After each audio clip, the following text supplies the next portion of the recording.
All right, 97.7 Outlaw Radio FM listeners, we got the one, the only, the self-proclaimed and living legend. We got TekForce live on the line. How are you doing this evening? I'm doing well, DJ Immortal. How are you doing, brother? I'm doing great, man. I'm doing great. I gotta say, man, a big, huge shout out to one of our sponsors, MJ's Hip Hop Connects, for getting us connected, man, because I've been looking forward to this, man. I really, really enjoy your music, man. It's one of a kind hip hop, man, and I love it.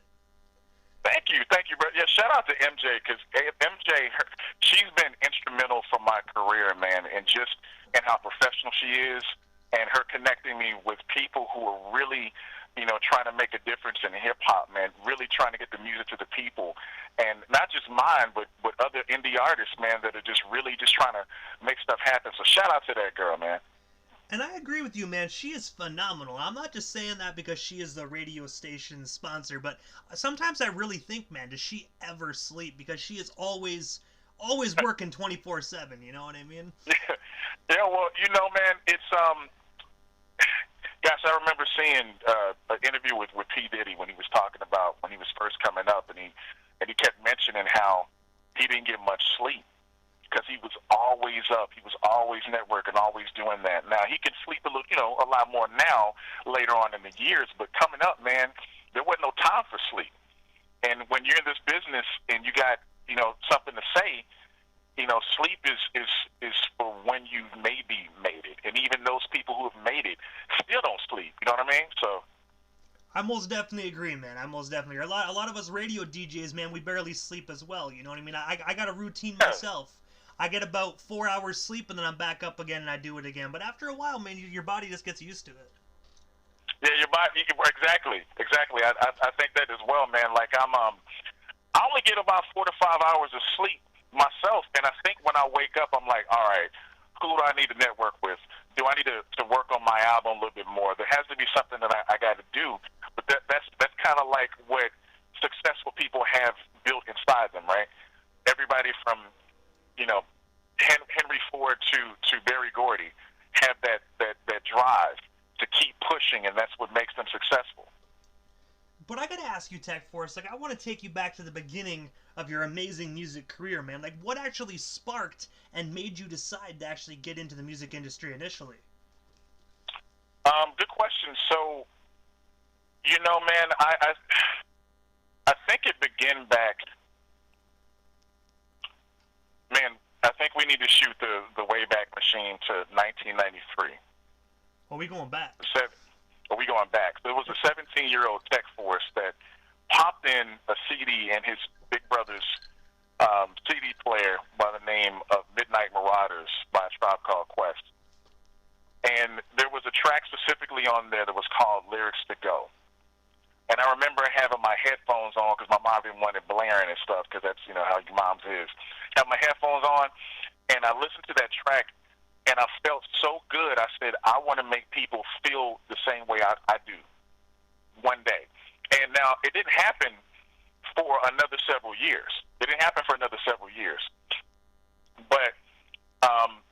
I started producing beats, man, in 99. I got this PlayStation game called the MTV Music Generator. And that taught me how to do beat structure and how to make my own beats. And from that, I started making beats. Then I ended up getting on Fruity Loops, and I made my first track, which was terrible. But, it kind of started the process. And then by 0405, dude, I was ready to perform, and I started to do my first performance around the Dallas-Fort Worth area then. That's what started it. And the one thing I gotta ask as well, man, because your music, like I said at the beginning of the interview, is so unique. Not a lot of hip hop artists or even any artist of any genre is doing stuff like this. You have a lot of video game infused, songs, man. What actually made you decide to get into making songs based upon retro video games? Gosh, man, it was several years ago. I guess I want to say around maybe 8. And I've heard, somebody told me about this genre of music called nerdcore, and it piqued my interest because they were talking about people who rap about video games and anime, and there was a whole culture of these people. So I was like, oh my God, this is great. And then I discovered this artist named Megaran, who's been doing it way longer than me as far as in that genre. And when I heard him and several artists like him, I said, you know what? Maybe I can do this too, because that's what I grew up on. I grew up on video games and anime and all that stuff. That was exactly who I was, and I wanted to be able to talk about it, but also use the lessons of hip hop I learned from, Run DMC and Tribe and all these legends that I listened to as far as doing it. So my first song I wrote was called Level Up. And Level Up was basically talking about the different video game systems I played, Nintendo, Super Nintendo, Genesis, and I put it kind of in an anthology way. But what I found out when I put it out in the video is that people started gravitating to, and people who weren't necessarily in the same stuff I was into, but remember when they were kids. And they remember playing Contra and putting in the 30-man code. And they remember all the stuff that I was talking about, and it just springboarded me into this genre, and it's been a great ride. And I gotta say, the one song that I really enjoyed, man, is because everybody has always thought this when they played Mario, man. The song where you actually talk about, saving the princess and how Mario's getting sick and tired of it, man. Because everybody's... Because us players, man, we get sick of saving that woman as well. You know what I mean? So... yeah, man. Absolutely, yeah. When I wrote that song, man, I remember the producer Robo Rob sent me the beat, and when I heard it, I said, man, no one's ever talked about Mario, and like his perspective on how he feels having to save this chick for like 30 games. Like, why are you still getting caught? Like, what's happening? So when I write my songs, I usually put myself in the character's perspective or the person's perspective, because that helps me actually write better. And I gotta mention as well, man, I don't know if you ever actually saw it on the internet, but if you after this interview, man, if you haven't checked it out, you check out Mad Mario. It's actually someone made a cartoon about actually saving the princess, and Mario's all pissed off, and it's actually pretty cool, man. If you want, I'll send you the link after the interview. You can check that out. It sounds familiar, but link it to me anyway, because I love when people do fan Mario videos. Like, I'm trying to think of the one group that does the 8-bit ones. I think it's Quickly. Something. They do really, really dope ones. Yeah, send that to me. I want to see it. And also, man, most definitely I will right after the interview, but I also read as well that you were actually a member of the group Technical Truth, man. I was wondering, what's the story behind that amazing group, and of course, how did you meet the other members? So the other member is Legend, and he is an artist in Dallas, and we actually were part of another group with another member that was called Metropolis, man. It kind of stretches back to the early 2009, 2010.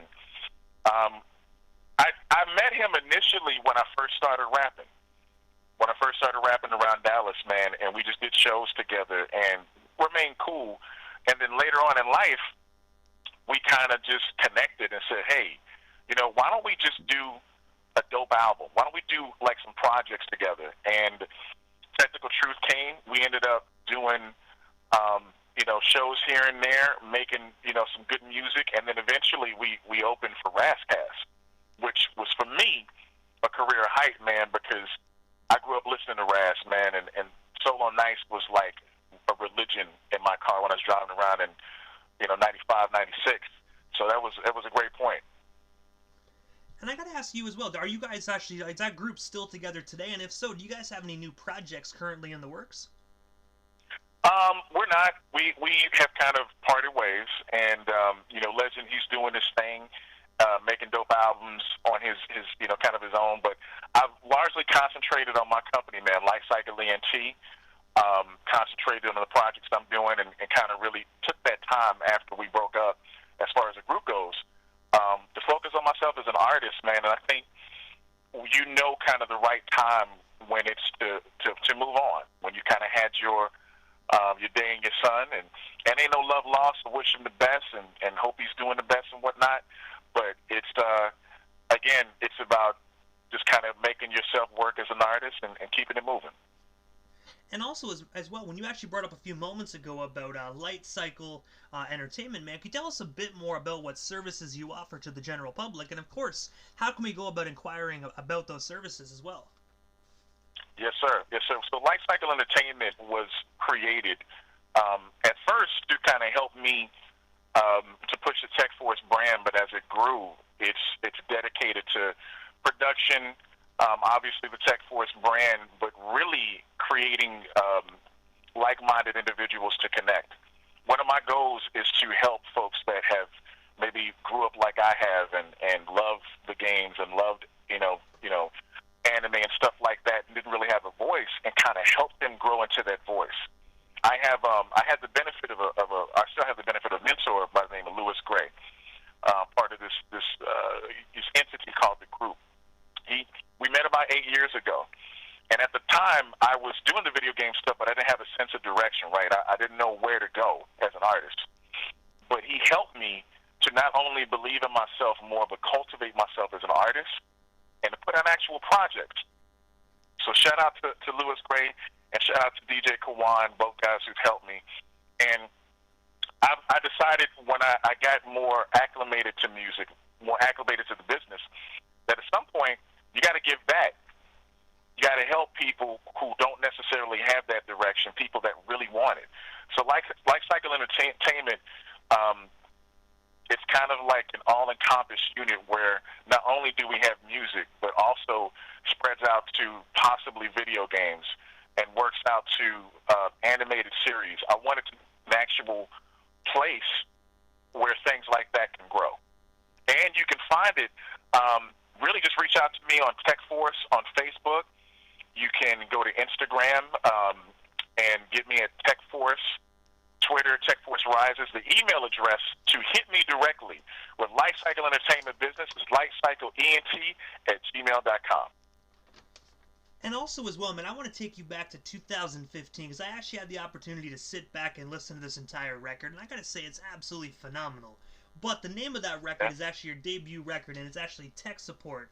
I gotta ask you, man, can you tell us a bit more about that record? And of course, where can we snag ourselves a copy of it today if we haven't already done so? Well, you can find the copy or find any of my music, including the most recent release that was done yesterday, Trapped, on TekForce1.bandcamp.com. All my releases are there. Tech Support is also available on Spotify, any of the streaming sites. If you have those, you can listen to it as well. And that project came about, I think I was at an interesting point where I had created songs as singles, but never something that was like a succinct project. And that's where, of course, my mentor/manager came in, Lewis Gray, and we were talking. And he was like, Tech, you got this music. It's time for you to put out a full project. You got to let these people know who you are. And I thought about it for a second, and I started cultivating producers and cultivating songs. And I did a remix to Level Up.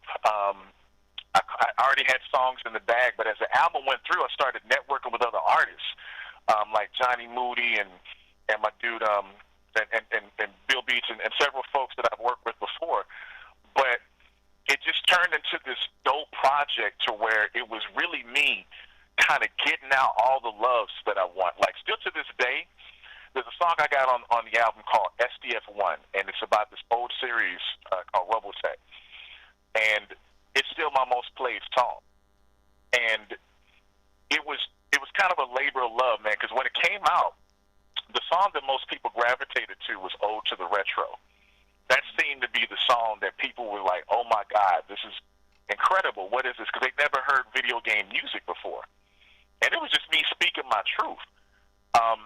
So it taught me that just because I talk about, video games and I talk about all this stuff, it's capable of reaching people that don't even know necessarily what I'm talking about, but they love the music. And that's the power of music, right? Is to reach people, to take them to your world and then keep them there. And I have to ask you as well, because I'm not really familiar with Bandcamp per se. I've just been slowly just starting to actually purchase music from there, because I realize that it actually gives artists all of their royalties and all of their money when it is purchased. So I've been trying to go to Bandcamp to really purchase and support artists. Now that I know that, but can you actually buy hard copies of your previous releases? And if so, like how would you go about going on Bandcamp to get ourselves some hard copies? Well, that's a very good question. I'm currently in the process of pressing up hard copies of tech support because I've had a few inquiries, and I've slowed down because largely people have stopped recording, stopped buying pretty much hard copies of CDs and whatnot. And what I think I've shifted to is wanting to do more like cassettes and vinyl, because it seems to be, as a business move, something that's a little bit more viable. So right now you can get everything digital, MP3, but understand when you buy it, you're still helping the artist. If not me, whoever else you want to go support it. If you want a CD copy of tech support, reach out to me directly, man. I'm one of the most accessible people that you'll run across. And you can just talk to me and say, hey, Tech, I want one of those CDs. We can work something out. Trust. And also as well, man, you have actually done some phenomenal work with an individual by the name of DJ Kawan, man, on the actual album. You know what I mean? TekForce for Dummies, which I gotta say, that is actually very clever. I like that. But how did yourself and DJ Kawan actually get connected? And of course, man, what's the story behind that amazing cover? Like, what made you decide to makeshift it like one of those old books? Well, you know, the cool thing is that Kawan is a fantastic kind of what people don't know is Kawan. He's a fantastic artist too.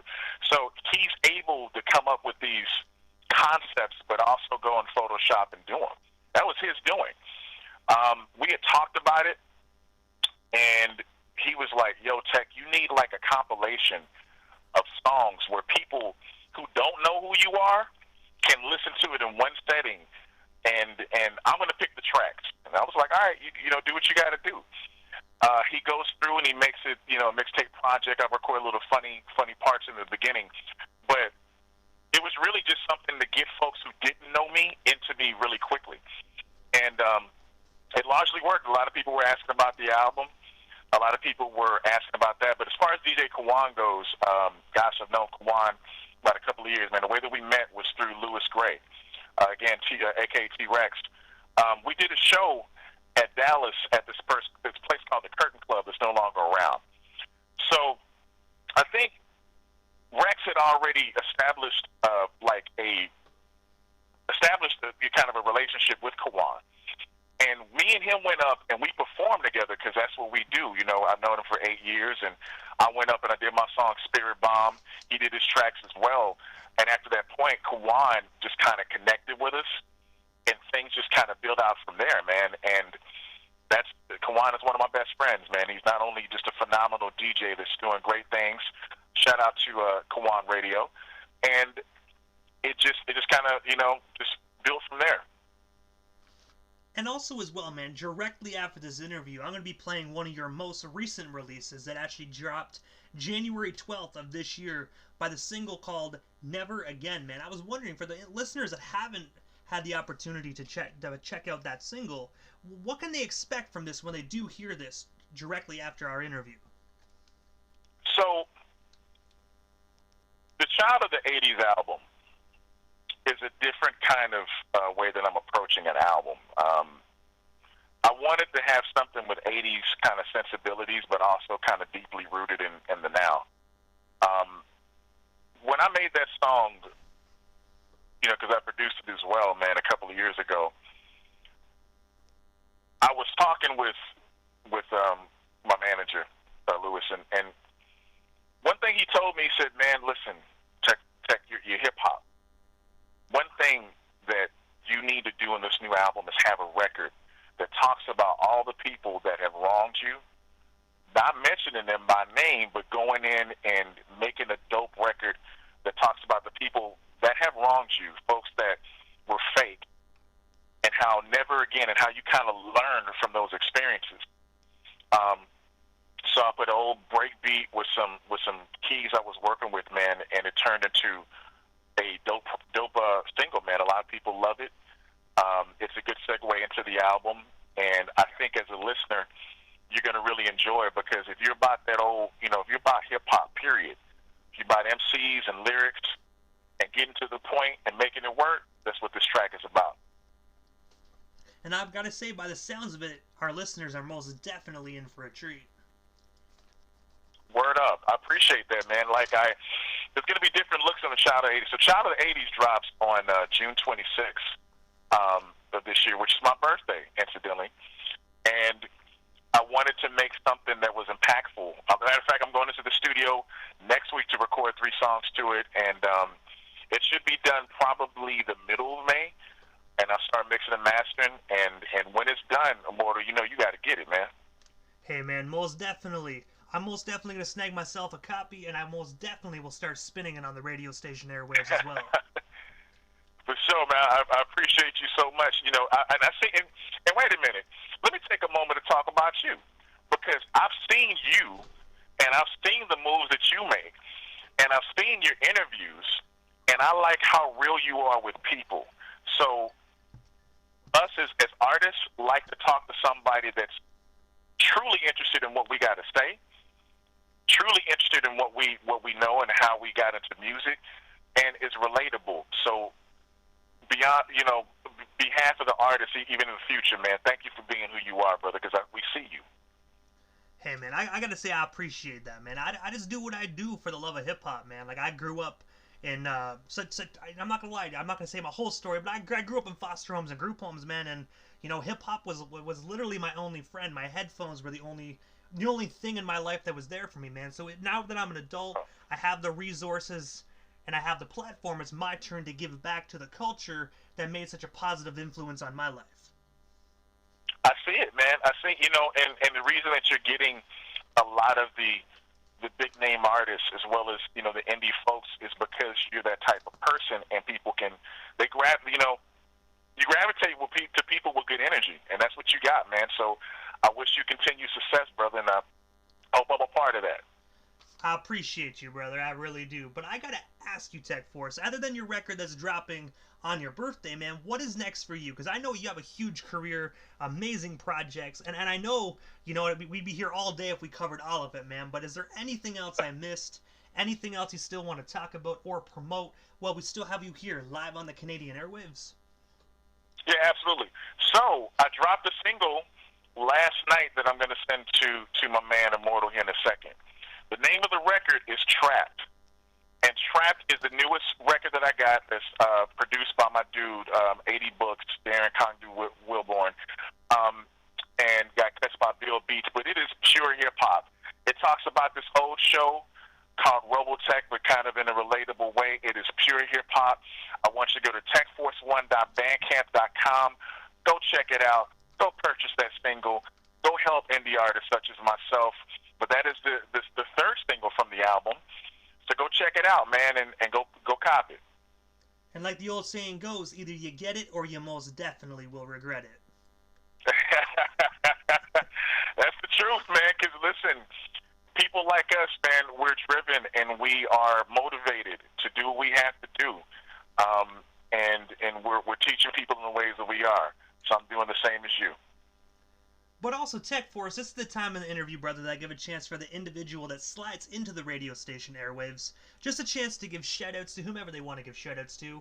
But, of course, your social media handles. That way our listeners can follow you and everything TekForce if they're not already doing so. Word up. So, again, you can find me on FB as TekForce. You can find me on Twitter as @TekForceRises, because I try to do a Batman thing. You can find me on Instagram as @TekForce. I'm even on TikTok. Not sure. I'm not very good at it, but I'm on there.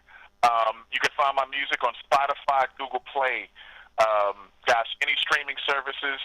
But you can listen to Never Again right now, 97.7 Outlaw Radio with my dude, DJ Immortal. Let's go. Hey, man, you already know. I gotta say, TekForce, thank you so much for taking the time out of your busy evening and coming on 97.7 Outlaw Radio FM, man. It was an honor and most definitely a privilege, and I hope down the line we can make this happen again.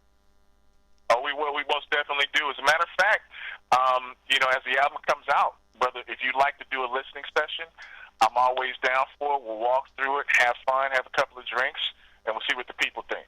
Hey, man, most definitely. I'm game, bro. We'll most definitely set that up. Word up. Hey, man, most definitely. We'll be in touch, man. But for now, have yourself a wonderful night, man, and most definitely stay safe out there. All right, I certainly will, man. Take care, brother.